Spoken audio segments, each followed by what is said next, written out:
I started saying this quite a while ago. Actually, when I started putting all this stuff together that I've been putting together, the first thing I noticed is that we have no set vocabulary. People are using words differently. When we're going after legislation, we use the word gender in that situation differently, using it, synonymously with sex. But when we're talking about being transgender itself, then we're stating, no, your gender is something separate. Your gender is something different. You can't do both. You can't go around, just changing it up like that. We need consistency. And, I found that, when I came back from California, I lived out there full-time for 3 years, and I stayed away from chat rooms. I didn't really talk to anybody that was transgender when I was out there. When I came back around, I had before I went out and decided to do that crazy thing. But then I came back to New York and went in the closet for 3 years. And when I decided to come back out, I did. And, I sought a chat room. It's usually what you do, isn't it? It's kind of like the first thing. Find a chat room, because you got to build that support structure. But, I came into it, with new eyes, just looking at it, having experienced the world a bit more, quite a bit more, by that point. And, I was shocked at the language that was being used. Because in the years that I was kind of gone, so many more words have been created and started being used. But they're not used consistently. And that's the problem. So even within, chat rooms, people are arguing all the time over what this or that means. Constantly. And it's like, wow. If we can't talk to each other and understand what each other is saying, then how are we supposed to educate the general public? Now, I was told also that you're never going to explain transgender. You're never going to explain it. There's too many variables. And anytime I'm told you can't, then I say, watch me. So I started working on it. And, the way I came up with the vocabulary that I have now on the website is just by talking to people. Particularly if, because in a lot of chat rooms, they'll have, kind of like your bio thing, your profile. And people will put in, I'm gender fluid, or I'm gender queer, or just all kinds of different things. And, so when I saw something like that, or binary, or whatever, I would ask, what does that mean to you? Now, I got all kinds of answers for for all the words. But, I just kind of boiled it down to a consistency. More times than not, I'm being told this. This is what it means. Because I would ask people, well, what are you feeling? Why do you term yourself that way? And then, so I was interviewing people. But, I was trying to find the answers to these things. And in, talking to, 1,000 or more transgender people, just about definitions, what does this mean? I came to that. Now, what came to the definitions that I have? Now, what I started finding, the reason, too, I came to the definitions I have, is I started seeing consistencies. And I started seeing how it could be broken down. Because, yes, it's confusing. Being a transgender person, I hear very often, I am like no one else. Well, of course not. You're an individual just like anyone else. Nobody is just like somebody else. But there are consistencies, within, for all people. And so I went back to, just the genderbread concept, because I looked at it, and the first time I saw it, to be honest, was in a Safe Zone training back in 2013. That was the first time I saw that illustration. And, I didn't like what was written around it, which is, quite honestly, why it's kind of been thrown aside. It's not used anymore in teaching. But I liked the illustration, just the basic illustration. Not that the the brain was a rainbow, like we're all gay or something. But just the genderbread and the four things. And I was going through, and it's true. It's a very basic thing that is true for every human being that walks the face of this planet. So it's not a transgender thing, it's not a cisgender thing, it's not a gay thing. All it is this little gingerbread man that has four things going on. But we all got those four things going on. We all have a thought process of some type. It's called your gender. How you process information. Men and women process, particularly if you think of yourself on the binary side. I am male. I am female. Those two thought processes are very different. That's why men don't understand women and women don't understand men. Because our thought processes are different. And that is your gender. And everybody's got one. And there's all kinds of variables. That's why you have genderqueer, which is more of a blending. You have, other descriptors. But that's what your gender is. It's how you're processing information. And then, we've all got an orientation, a sexuality of some sort. That's true for everyone. Even if you don't like sex, you still have a sexuality. You have a physical body of some sort. Every one of us does. And we all develop a way of expressing ourselves. Every one of us. So we've all got a gender, we've all got an orientation, we've all got a sex, we've all got a self-expression. But none of those determine any of the others. But there isn't one person on this planet who doesn't have all four in some way. And the way those come together, being different for you, your gender is a bit different than mine, or your expression is different than mine. So that's why when those four things come together, then it creates the individual. It makes you that unique person that you are. But you expand it out, and everybody's got those four things. So, to make it simplistic, then you start talking about those four things. Now, I think that, a lot of the reactions that we're getting right now to legislation is, this is my perception, this is how I'm seeing it. There's a lot of anger behind the LGBT. It's like, you go yelling at them, you will do this. But we haven't taken the time to teach them, so they're scared, they're concerned. The reason HB2, which is a drastic thing, came about is because you scared them. You got to teach them first. And when we understand things, then we start losing our fear. And I think if we actually did some educating on a nationwide scale, then people would start understanding, and they're going to start losing their fear. And legislation that should be passed would be easier passed. Because now you can have the conversation as well. Let me go back to vocabulary a little bit. Part of the reason that our vocabulary is as it is because really the transgender community exists on the internet.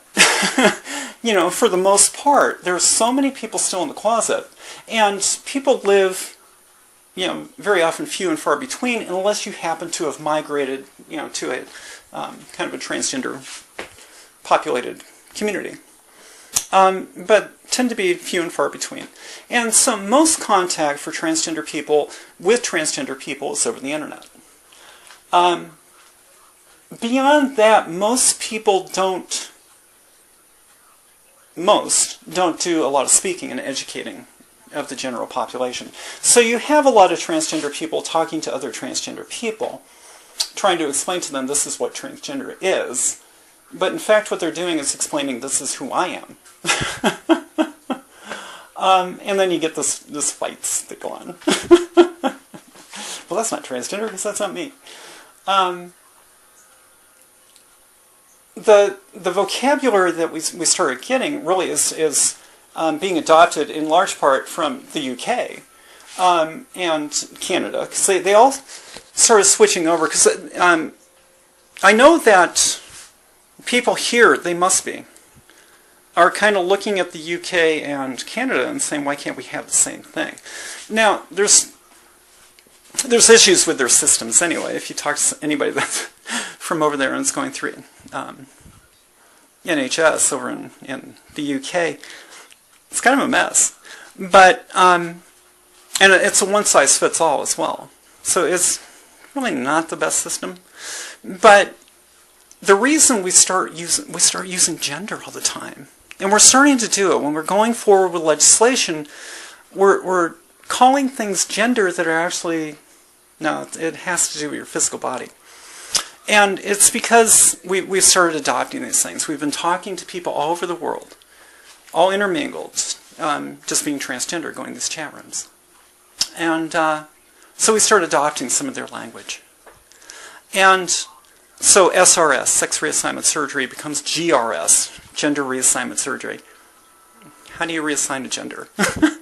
You're doing surgery on a physical body. You're not doing surgery on the mind.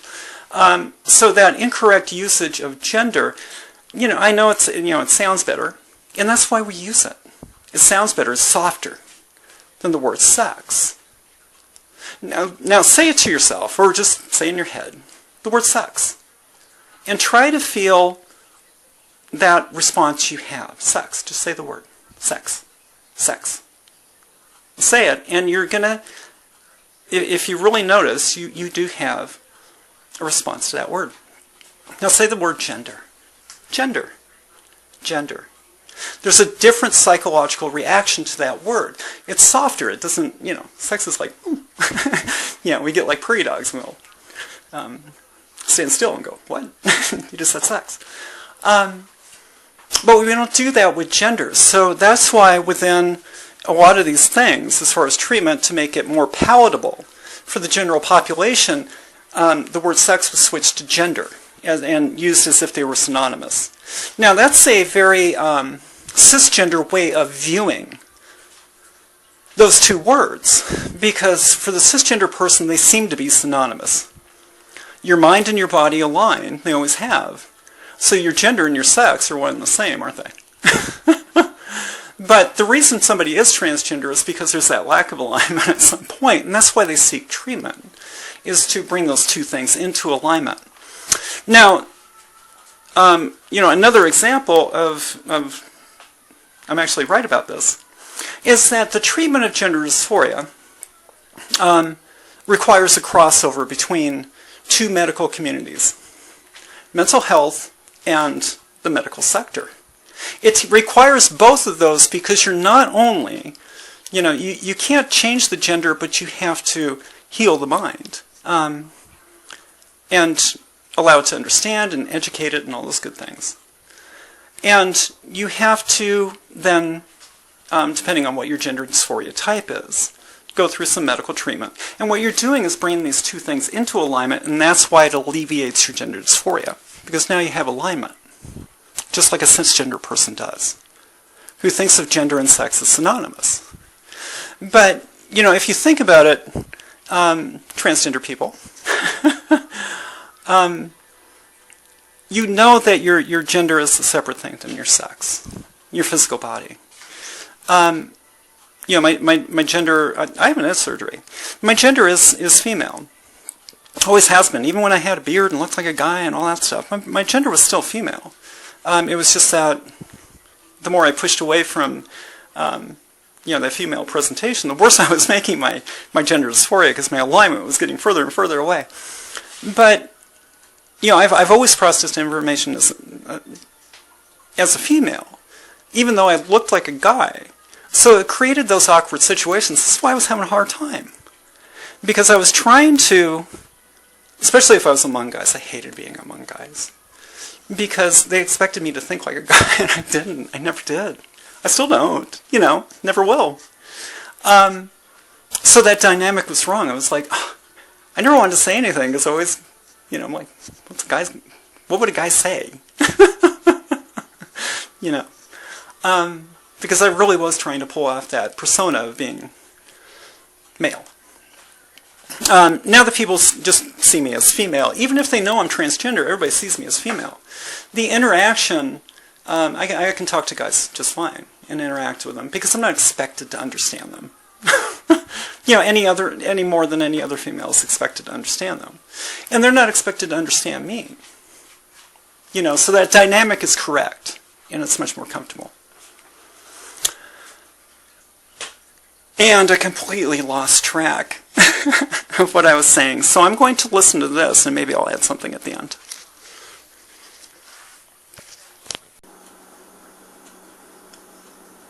All right, ta-da, I'm back. Yeah, so I mean, really what, you know, my suggestion throughout all this is to really start educating. You know, there's a lot of organizations out there that I know have a lot of money, and perhaps they're spinning their wheels a little bit. You know, to do something on a national scale, education-wise, is a pretty hefty price tag, I imagine. But it's not impossible. And I think that if we educate, we're going to get further, quicker. Particularly if we get everybody on the same page. So when I was talking about the little, the genderbread person, you can just do little PSAs. You know, say, hey, everybody's got a gender, everybody's got a sex, everybody's got an orientation, everybody has a self-expression. You know, and just make it simple and start building that that foundation of knowledge, of words, of meanings. So that we can start having the more serious conversations. But we got to start people off on a ground level somewhere. You know, even when I talk to the transgender community, it is so up in the stratosphere half the time as far as the philosophies and all these different things that are going on. It's just like beyond anything that somebody totally unfamiliar with the topic is ever going to want to understand. Because we haven't given them any kind of foundation of knowledge. And I think that would be really beneficial, quite honestly. But we've got to get on the same page and start selling the same story. You know. And make sure that we're using gender consistently. Each time we talk about it, we're talking about a thought process, we're talking about our mind, we're talking about our identity. Very often it's called. And you know, just be consistent with that so that people can understand this is what it is in its most basic sense. And, just kind of go from there. But, and for us to all understand that gender expression legislation can be passed individually from legislation that deals with gender identity. They're two very different things. Because everybody has a gender expression. Cisgender, transgender, it doesn't matter. Everybody has a gender expression. So legislation that would protect it is very simple legislation. It's easier legislation, and it protects everyone. It doesn't matter that you're, whether you're transgender or cisgender, it's just talking about gender expression. That's all it's talking about. And, really those kind of legislations, they protect you at work, they protect you, for getting thrown out of your home, they protect you, so you can receive services. They just protect you from discrimination. Under that piece, which is a big piece, it really is. And then we start talking about gender identity, and what does that really mean? And we start having those real discussions, rather than trying to throw everything together as if they're all one and the same, because they're not. And most of us know they're not. But yet, for the political fights, we tend to kind of throw everything together. But, that's what I would suggest. Somebody out there who's got the connections. HRC, whoever's got the big bucks. Start doing a national campaign to educate. And just give people that foundation of knowledge based around words that were used in the same way every time. And keep it simple. I think that would really be a big payoff in a very short amount of time. If you just did it for a year, it's like, the other thing I was thinking about was, remember Schoolhouse Rock? Start putting together little Schoolhouse Rocks, talking about this stuff, explaining what this word means. This word means this. And, Because why do we remember anybody that is from that era? Why do we remember all those songs from Schoolhouse Rock? And I bet there's a lot of people out there that can sing some of them. And the reason being is because we heard them so many times. And they were short, and they were simple, and they were fun, and they were catchy. And you find yourself singing it. And I do even now, at my age, I'm 52 years old. And I still remember those songs from when I was a kid, because I heard them all the time. And so it's like, I'm just a bill. Yes, I'm only a bill. And so now, anytime a bill is being passed or whatever, pushed through, I start singing this song to myself. And I'm sure there's a lot of people like that, but it's that repetition of something very simple that sticks in your mind, you just never forget it. And so it would be, I'm telling you, it'd be beneficial to do that, because it comes on, and it just becomes, something gets stuck in their head, and they know the basics. And then you can start having the more complicated discussions, because now they know the basics. Now they know the language. It's difficult to have a conversation about fruit, but you're talking about an orange and they're talking about an apple. But you're not making any specification, you're both just saying fruit and trying to describe yours. Very different things, but you haven't given it, if you just gave it that definition, this is an orange and this is an apple, then it's a very simple conversation. I have an orange, well, I have an apple. And it doesn't become, something that is so confusing. Anyway, it shouldn't be that confusing, this entire subject matter. But I think that, we tend to do that. We do that to ourselves. We complicate it. And it doesn't need to be that complicated.